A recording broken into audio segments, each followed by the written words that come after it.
Saudara-saudariku yang dikasihi Tuhan, salam sejahtera buat kita semua. Halo teman-teman, jangan lupa like, komen, dan subscribe. Jangan lupa juga ya, hidupin loncengnya. Selamat menonton channel Pak Aman. Dadah! Dari perikop Injil Matius hari ini, harapan kita tentu saja menjadi bagian dari tanah yang baik dan kemudian menghasilkan buah 100 kali lipat. Kiranya tidak ada orang yang mau menjadi tanah yang pertama dan kedua. Impian dan harapan semua orang adalah berbuah yang berlipat-lipat.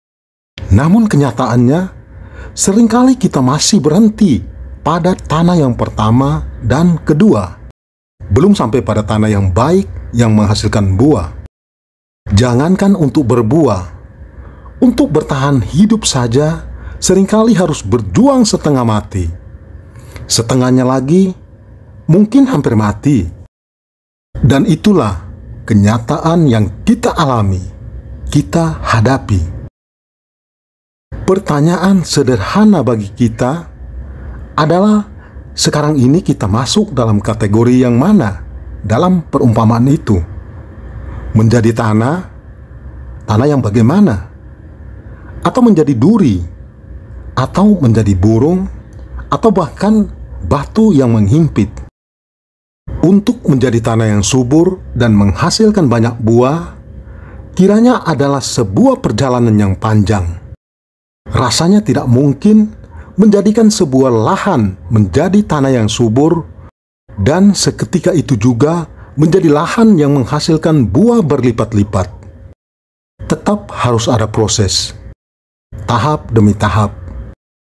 Kesetiaan menjalani proses dan mengikuti proses itulah yang banyak menentukan apakah akan menjadi tanah yang baik atau tidak. Sebuah tanah bisa menjadi tanah subur dan siap menghasilkan banyak buah, memerlukan sebuah proses.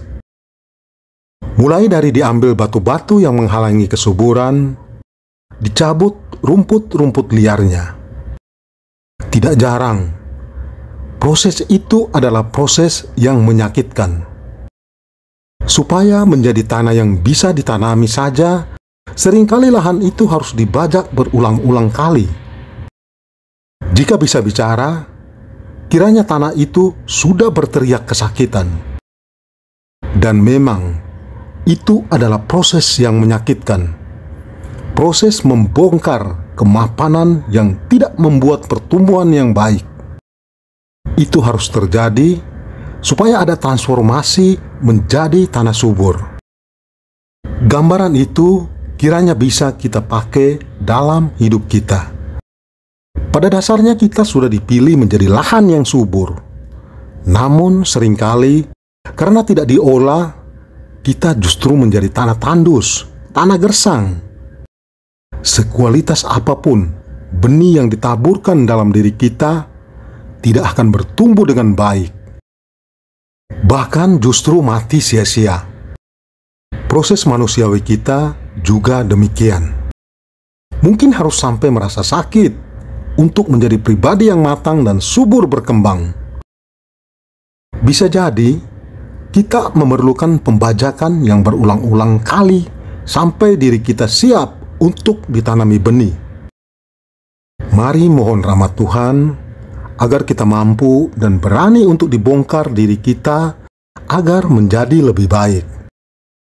Mari mohon rahmat Tuhan agar kita juga mampu menerima sabdanya dan sabda itu berbuah dalam hidup kita.